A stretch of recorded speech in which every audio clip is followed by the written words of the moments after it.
అయితే మనకి విగ్రహాలన్నీ కొంచెం అన్ని సేల్ అయిపోయి ఆల్మోస్ట్ మనకు కావాల్సిన కూడా ఫ్రెండ్స్ మనమైతే ఆల్రెడీ లాస్ట్ వీడియోలో అన్నితో అయితే మాట్లాడడం జరిగింది కదా. ఈసారి అన్నితో మన వల్ల ఏమైనా ఉపయోగం ఉందా లేదనేది అన్నినైతే అడిగి తెలుసుకుందాం.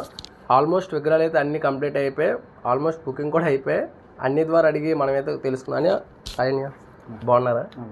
అదే లాస్ట్ ఇయర్ వచ్చాం కదా, ఈ ఇయర్ ఈ యొక్క అంటే మా వీడియో వల్ల మీకు ఏమైనా ఉపయోగం ఉందా లేదంటే ఆల్మోస్ట్ విగ్రహాలు అయిపోయినట్టున్నాయి, మీరు ఇప్పుడు ఏమనుకుంటున్నారు? బాగానే పర్వాలేదు, హ్యాపీ పర్లేదు. ప్రజెంట్ అయితే అన్నికైతే అంటే ఈ లాస్ట్ ఇయర్ కానీ ఇయర్ తక్కువ చేయడం వల్ల తక్కువ చేయకపోయినా ఇది బ్రాండ్, ఇక్కడ మంచి బ్రాండ్. బేగా ఫస్ట్ ఇక్కడ ఎవరైనా విశాఖపట్నం ఫస్ట్ ధర్మనగర్ చూసే వెళ్తారు ఇంకో దగ్గరికి. ఫ్రెండ్స్ ఆల్రెడీ మీకు లాస్ట్ వీడియోలో కూడా చెప్పడం ధర్మనగర్ అంటే ఒక బ్రాండ్ అని. అలానే ధర్మనగర్లోని ఆల్మోస్ట్ అన్నీ అయితే ఈ ఇయర్ తక్కువ విగ్రహాల్లో కూడా అన్నీ సేల్ అయిపోయి మీరు నెక్స్ట్ ఇయర్ కూడా ఇదే అంచనా అయితే అన్నీ అయితే ఇంకా డిఫరెంట్గా అయితే తయారు చేయడం అయితే ఉందా.